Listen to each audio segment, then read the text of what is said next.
Good morning বন্ধুরা। ঘুম থেকে উঠে গেছি আজকে অনেক দেরিতে। ঘুম থেকে মানে উঠে গেছি না, উঠেছি অনেক দেরিতে, প্রায় 8টা বেজে যাচ্ছে। কোথায় উঠি অন্যদিন সারাদিনটাই 4টে, আজকে ছুটির দিন বলে আমি অনেকটা সময় ঘুমিয়েছি।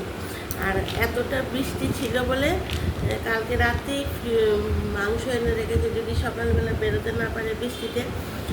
ফ্রিজে এই দেখো একটু বরফ হয়ে রয়েছে।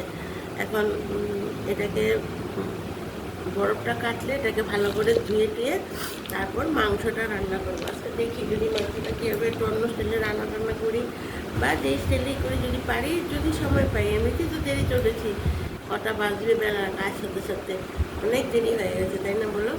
তোমরা উঠে গেছো আজকে। আর আমার ভিডিওটা আসলে পুরোটা ভিডিও দেখবে, আর অন্য ভিডিওগুলি আসলেও পুরোটা দেখবে। তোমরা পাশে না থাকলে আইগোতে পারবো না। দেখো কত দেরিতে ঘুম থেকে উঠেছি, কত কাজ পড়ে আছে, কিচ্ছু কাজ করিনি। মাত্র ঘুম থেকে উঠেই মানে কি রান্না করব আর কী করবো, আর ডাল আর ভাজা টাজা কিছু একটা করবো, পাঁপড় টাপড় আছে, আর বেশি কিছু করবো না। কিন্তু আবার কালকে পনিরের তরকারিও রয়ে গেছে, পটল পনির করেছিলাম।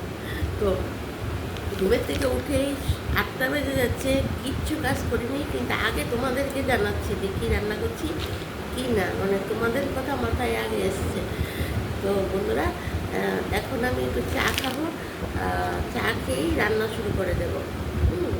আর তোমরা কমেন্ট করে জানাও যে চিকেন রান্নাটা দেখাবো কি না।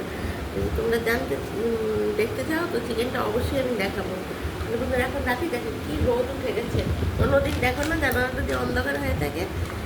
তাহলে এখন রাখি, টাটা, বাই বাই, সবাই ভালো থেকো। আর আমাকে একটু সাবস্ক্রাইব করে দিও কিন্তু।